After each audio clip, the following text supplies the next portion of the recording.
دیکھیے 3 پرابلمز ایسے ہیں انسانی تمدن کے جن کا کوئی حل انسان نہیں کر سکتا۔ سب سے پہلا مسئلہ اور سب سے پرانا مسئلہ، ابدی مسئلہ ہمیشہ سے ہے جب سے انسان ہے، عورت اور مرد کے حقوق و اختیارات میں کیا تقسیم ہونی چاہیے۔ آپ کو معلوم ہے افراط و تفریط، یا تو عورت کو ملکیت بنا دیا گیا، جیسے بھیڑ بکری جو ہے آپ کے لیے کھوٹے سے باندھ رکھی ہے، ایسے ایک عورت بھی باندھی ہوئی ہے، وہ آپ کی ملکیت ہے، اس کے کوئی حقوق نہیں ہے، اس کا کوئی لیگل سٹیٹس نہیں، اس کا کوئی تشخص نہیں، کوئی ہے ہی نہیں۔ یا وہ انتہا ہوگی اور یا وہ انتہا ہے جو آج آ گئی ہے، بالکل مرد کے شانہ بشانہ، ساری تخلیقی مصلحتوں کو چھوڑا، ساری جو بھی انسان کی جو انیٹومیکل جو بھی ڈفرنسز ہیں ان کو چھوڑا، جو سائیکولوجیکل فرق ہے ان کی تخلیق میں، اس کو بھی ایک جیسے برابر، نہیں قطعاً نہیں۔ ان دونوں کے درمیان کیا توازن؟ یا وہ لونڈی بن گئی، بھیڑ بکری کی طرح کی ملکیت بن گئی، اس کا کوئی حق نہیں، اس کا کوئی لیگل سٹیٹس نہیں، اس کے والدین نے جہاں چاہا شادی کر دی، اس کی مرضی پوچھنے کا کوئی سوال ہی نہیں، جس کے چاہا حوالے کر دیا۔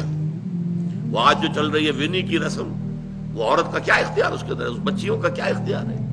وہ 1.5 سال کی ایک بچی بھی دے دی گئی ہے۔ انا للہ و انا الیہ راجعون، جو چاہے کریں۔ یہ تو ایک انتہا ہے۔ دوسری انتہا بالکل برابر، نتیجہ کیا نکلا ہے؟ بالکل برابر میں خاندانی نظام برباد ہو گیا، اس لیے کہ ایک ادارے کے 2 سربراہ برابر اختیار والے نہیں ہو سکتے۔ کسی محکمے کے 2 ڈائریکٹر ہو سکتے ہیں، کسی فرم کے مینیجنگ ڈائریکٹر 2 ہو سکتے ہیں۔ ڈائریکٹر 10 بنا لیں آپ، مینیجنگ ڈائریکٹر 1 ہوگا۔ کسی فرم کا چیئرمین 1 ہوگا، 2 نہیں ہو سکتا کسی بھی ادارے کی۔ اگر 2 بنا دیں گے فساد ہوگا، جھگڑا ہوگا، ان دونوں کے درمیان رسا کشی ہوگی۔ یہی تو ہمارا سب سے بڑا مسئلہ بنا ہوا ہے۔ پاکستان کا مسئلہ کیا ہے؟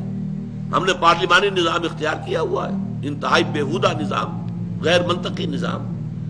آپ نے 2 بڑی بڑی سیٹس کریٹ کر دی، ایک ہیڈ آف دی اسٹیٹ ہے، ایک ہیڈ آف دی گورنمنٹ ہے۔ اب ان دونوں کے درمیان حقوق اور فرائض اور اختیارات کا کیا تقسیم ہوگی؟ ہو ہی نہیں سکتی۔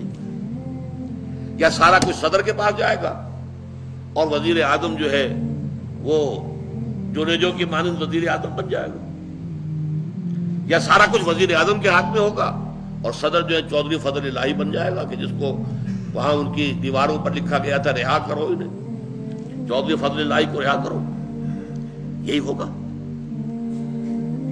تو ایک گھر کے 2 جو ہے 2 سربراہ نہیں ہو سکتے۔ خاندانی ادارہ تباہ ہو چکا ہے۔ اور جیسے کہ یہ آپ کو کہاوت ہے کہ جس بلی کی دم کٹ جائے وہ چاہتی ہے کہ تمام بلیوں کی دمیں کٹ جائیں۔ یورپ میں، امریکہ میں برباد ہو گیا خاندانی ادارہ۔ آج وہ تلے ہوئے ہیں کہ مشرق میں اور خاص طور پر مسلمان ممالک میں ابھی اگر کچھ انٹیکٹ ہے یہ خاندانی ادارہ، کچھ خاندانی اقدار ہیں جو برقرار ہیں، کچھ والدین کی عزت اور عظمت اور کچھ ان کا احترام اور ادب اور خدمت کا مادہ ہے جو برقرار ہے۔ چاہتے ہیں کہ ختم ہو جائے، تباہ و برباد ہو جائے۔ والدین بوڑھے ہو گئے تو پھینکو ان کو اولڈ ایج ہاؤسز کے اندر، اولڈ ہاؤسز میں، گھر میں کائے کو رکھنا ہے؟ نوجوان جوڑا ہے، اس کے خامخواہ ان کی خواہشات اور ان کے معمولات میں بیچ میں آڑے آنا۔ بوڑھی ماں جو ہے بولے بغیر رہے گی نہیں، دنگا فساد ہوگا تو رکھو اس کو وہاں پر اولڈ ہاؤس کے اندر۔ اللہ اللہ خیر سب، یہ ہے اصل میں مسئلہ۔ اب عورت اور مرد کے درمیان کیا توازن ہو، انسان نہیں سوچ سکتا۔ دیکھیے انسان یا مرد ہوگا یا عورت ہوگی۔ مرد سوچے گا تو وہ اپنے اعتبار سے سوچے گا، عورت کی نفسیات کیا ہے، عورت کے احساسات کیا ہیں، اس کو کیا پتا۔ عورت سوچے گی تو اپنے اعتبار سے سوچے گی، مرد کے احساسات کیا ہوتے ہیں، مرد کی نفسیات کیا ہوتی ہیں، اسے کیا پتا۔ لہذا یا ادھر کا ہوگا یا ادھر کا معاملہ ہوگا۔ ایک ہی ذات دے سکتی ہے آپ کو نظام، جو مرد کی بھی خالق ہے عورت کی بھی خالق ہے، اسی نے بنایا دونوں کو، اور دونوں ہی اس کے لیے اولاد کے مانند ہیں۔ یہ حدیث نبوی کا ترجمہ کر کے بتا رہا ہوں آپ کو۔ حضور نے فرمایا الخلق عیال اللہ، یہ خلق جو ہے مخلوق ہے، یہ اللہ کے کنبے کے مانند ہے۔ تو مرد بھی اللہ کے اس کنبے میں شامل ہے، عورتیں بھی شامل ہے. اس نے نظام دیا، شادی بیاہ کے یہ قوانین ہونے چاہیے، طلاق وغیرہ کا یہ مسئلہ ہونا چاہیے. یہ سارا ضابطہ جو دیا ہے وہ اس لیے دیا ہے کہ یہ انسان اپنے ذہن سے نہیں سوچ سکتا. آج تباہی آ گئی ہے مغرب کے اندر، شادی کرنا ہی نہیں چاہتے. We are living together. شادی کریں گے تو نتیجہ پتہ ہے کیا نکلتا ہے؟ آپ نے اپنی بیوی کو طلاق دی، سب سے پہلے تو یہ کہ آدھی پوری آپ کی جو ملکیت ہے اس کا آدھا حصہ دے دیجیے اسے. نمبر 2، گھر اگر آپ کا اپنا ہے تو اس میں بیوی رہے گی، آپ نکل جائیے یہاں سے. کوئی مرد اس کو قبول کرنے کو تیار نہیں تو وہ شادی کرتا ہی نہیں. اور عورت کی ضرورت ہے، لہذا عورت بغیر شادی کیے بھی اس کے ساتھ رہتی ہے، بچے پیدا کرتی ہے. بٹ وداؤٹ میرج جو بچے پیدا ہو رہے ہیں حرامی بچے. تو پچھلے سال صدر کلنٹن نے کیا کہا تھا؟ اس کا جو اپنا خطاب تھا نیو ایئرز ڈے کا، وہ خطاب کیا تھا؟ ان قریب ہماری قوم، امریکن قوم کی اکثریت حرام زادوں پر مشتمل ہوگی. یہ حرام زادہ ترجمہ کیا ہے میں نے، بورن وداؤٹ ویڈ لاک، شادی کے بندھن کے بغیر پیدا ہونے والے. انہیں کو ہم حرامی کہتے ہیں، حرام زادے کہتے ہیں، اور کس کو کہتے ہیں؟ اچھا، دوسرا مسئلہ، پہلا مسئلہ تو یہی ہے، پرانا بہت ہے، قدیم ہے. دوسرا مسئلہ، ایک ریاست ہے، ایک نظام ہے، اس کے کچھ اختیارات اور حقوق ہونے چاہیے. ایک عوام ہے، ان کے کچھ اختیارات ہونے چاہیے. عوام چاہیں گے زیادہ سے زیادہ آزادی ہمیں ملے، ریاست چاہے گی زیادہ سے زیادہ اختیار ہمارے ہاتھ میں ہو. اب جو کچھ ہو رہا ہے ترمیمات کے ضمن میں کیا ہو رہا ہے؟ ایک طرف جو ہے مشرف صاحب چاہتے ہیں زیادہ سے زیادہ اور طویل سے طویل میرا دور اقتدار ہو اور اختیارات جو ہے میرے ہاتھ میں آ جائے، گھنٹہ گھر بن جاؤں میں فیصلہ بات کر. ساری کوشش ان کی ہے. اور یہ ARD وغیرہ کیا کر رہی ہیں کہ نہیں، حقوق عوام کے ہاتھ میں آنے چاہیے.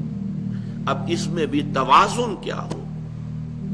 یا ٹوٹلیٹیرین سٹیٹ وجود میں آ جاتی ہے جو رشیا میں تھی، USSR میں تھی، عوام کے کوئی حقوق نہیں، no freedom of speech, no freedom of association. نہ تم اپنے خیالات کا اظہار کر سکتے ہو، نہ تم کو جماعت بنا سکتے ہو. یہ نظام تھا. کام کرو، ویجز لو، بس اللہ اللہ خرچ اللہ. حیوانوں کی طرح پر کہ صرف راتب دے دیا جائے گا، باقی تمہیں کوئی تمہاری ایکسپریشن، کوئی اپنے خیالات کا اظہار، کوئی فریڈم آف ایسوسیشن نہیں. امریکہ دوسری انتہا پر، مادر پدر آزاد. 2 مرد شادی کرنا چاہتے کر لیں، ایک مرد بیوی ہو جائے گا اور ایک مرد شوہر ہو جائے گا. لیگلی قانون کے نزدیک ریکگنائزڈ ہوگا. ایک آزادی کی وہ انتہا ہے. گیز، ہومو سیکشولز، وہ وہاں جلوس نکالتے ہیں، بڑے ٹھاٹ سے نعرے لگاتے ہوئے گزرتے ہیں. وہ ہنستے ہیں، ہم لوگوں پر ہنستے ہیں کہ پاگل لوگ ہیں یہ جو اس کو ہومو سیکشولیٹی کو بری شے سمجھتے ہیں. اور نیو یارک کا جو میئر ہے وہ لیڈ کرتا ہے پروفیشن. کیوں کرتا ہے؟ اسے اگلا بھی الیکشن لڑنا ہے اور گیز کے ووٹس بہت ہیں. اس سے اندازہ کیجئے کہ کتنی پرسنٹیج وہاں گیز کی ہو چکی ہے، ہومو سیکشولز کی. یہاں تک کہ طے کر دیا گیا ہے مذہبی میدان میں بھی گیز کو اجازت ہے، وہ پادری بن سکتے ہیں. گیز ہیں، ہومو سیکشولز ہیں، فطرت کے خلاف کام. کیا وہ آزادی ہے؟ تو کہاں ہے بیلنس؟ انسانی ذہن کے لیے ناممکن ہے اس بیلنس کا تلاش کرنا. نمبر 3، سرمایہ اور محنت. پروڈکشن جو بھی ہوتی ہے 2 چیزوں سے ہوگی. سرمایہ دار تھا، اس نے کارخانہ لگایا ہے، اتنے کروڑ روپے لگا دیے ہیں، یہ کیا ہے، وہ کیا ہے، یہ سرمایہ ہے. لیکن وہ کیا کر لے گا اکیلا؟ 10,000 آدمی کام کر رہا ہے، لیبر ہے. اب جو کچھ بھی بن رہا ہے، جو پروڈکٹ بن رہا ہے اور جو اس سے آمدنی ہو رہی ہے، اس میں دونوں کے حصہ ہے، لیبر کا بھی حصہ ہے اور سرمایہ کا بھی حصہ ہے. لیکن منافع میں کتنا حصہ سرمایہ کا ہوگا، کتنا لیبر کا ہوگا، کون طے کرے گا؟ یا تو سرمایہ داری بن جائے گی، تب میں تو آپ کو 10 روپے دے سکتا ہوں ڈیلی ویج، منظور ہے تو کام کیجئے ورنہ چاہیے دفع ہو جائے گی. اور بہت سے آپ کے بھائی موجود ہیں جو 10 روپے پر کام کرنے کے لیے تیار ہو جائیں گے. ساری دولت سمٹ کر جا رہی ہے کارخانے دار کے ہاتھ میں۔ کیپٹلزم جو کیپٹل ہے، جو سرمایہ ہے، اصل جو ہے دولت اسی کی طرف، روپے کو روپیہ کھینچتا ہے، پیسے کو پیسہ کھینچتا ہے۔ لہذا امریکہ میں آپ کو ایسے لوگ مل جائیں گے جنہیں اپنی دولت کا اندازہ نہیں ہے کہ کتنی دولت ان کے پاس ہے، بلینز آف ڈالر کا ایک ایک چیک لکھ سکتے ہیں، اور یہودی ہیں وہ۔ دوسری طرف امریکہ میں آپ کو گھیٹوز مل جائیں گے، گھیٹوز، اور ایک ہی جزیرہ ہے مینہٹن، وہ 11 میل لمبا ہے، چوڑائی کہیں 2-3 میل ہے، کہیں ذرا زیادہ ہے۔ اس کے ساؤتھ میں جہاں یہ 2 بڑے بلڈنگیں کھڑی تھی جو گرائی ہیں، جو بھی تھے دہشت گرد، یہاں پر یہ اس کا ریچسٹ حصہ ہے، پوری دنیا کی دولت یہاں جمع ہے، سارے بینک وہاں ہیں۔ اور اسی جزیرے کے شمالی علاقے کے اندر گھیٹوز ہیں، افرو امریکنز، کالے امریکی، یوں سمجھیے کہ سب ہیومن لیول پر رہ رہے ہیں، حیوانوں کی طرح زندگی گزار رہے ہیں۔ یہ ڈسپیرٹی نظر آ جائے گی تو اب عدل و انصاف کی کیا شکل ہو؟ یا وہ ہے جو رشیا میں اور USSR میں تھا، یا یہ ہے جو امریکہ میں اور اس کے الائز کے اندر ہے؟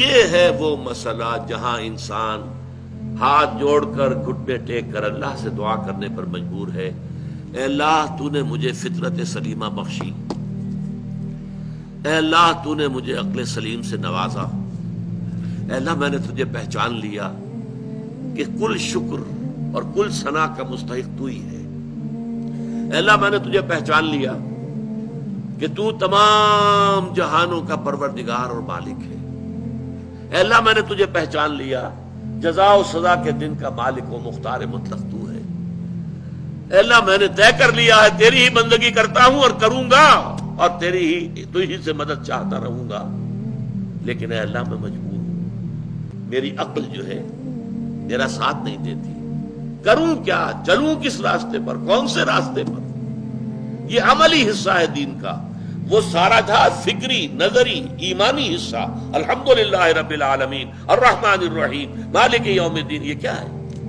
یہ ایمانی، فکری، نظریاتی حصہ ہے۔ عملی حصہ کیا؟ اہدنا الصراط المستقیم، ہمیں سیدھے راستے کی ہدایت بخش، صراط الذین انعمت علیہم، راستہ ان کا جن پر تیرا انعام ہوا، تیرے پسندیدہ بندے جو ہوئے، غیر المغضوب علیہم، جو مغضوب علیہم نہیں ہوئے، ان پر تیرا غضب نہیں آیا، غصہ نہیں آیا، ولا الضالین، اور نہ ہی وہ سیدھے راستے سے بھٹکے۔ یہ ہے سورہ فاتحہ کا مقام۔ گویا کہ اصل میں یہاں پر قرآن مجید، اس کے اصل مخاطب کون ہے؟ وہ سلیم الفطرت لوگ، وہ سلیم العقل لوگ، جنہیں قرآن کہیں کہتا ہے الذین یعقلون، کہیں کہتا ہے الذین یفقہون، کہیں کہتا ہے اولو الالباب، ہوش مند لوگ۔ یہ وہ لوگ ہیں کہ قرآن مجید اصل میں ان سے مخاطب ہے، اور وہ خود سفر طے کر کے اللہ کی ذات تک، معرفت خداوندی تک تو پہنچ گئے ہیں، لیکن اب عملی زندگی کے اندر رہنمائی کے لیے درخواست کر رہے ہیں، اہدنا الصراط المستقیم صراط الذین انعمت علیہم غیر المغضوب علیہم ولا الضالین۔ یہی وجہ ہے کہ فوراً سورہ بقرہ شروع ہوتی ہے، الف لام میم ذالک الکتاب لا ریب فیہ ھدی للمتقین، یہ ہدایت ہم تمہیں دے رہے ہیں۔ یہ قرآن جواب ہے اس دعا کا، اہدنا الصراط المستقیم صراط الذین انعمت علیہم غیر المغضوب علیہم ولا الضالین، آمین یا رب العالمین۔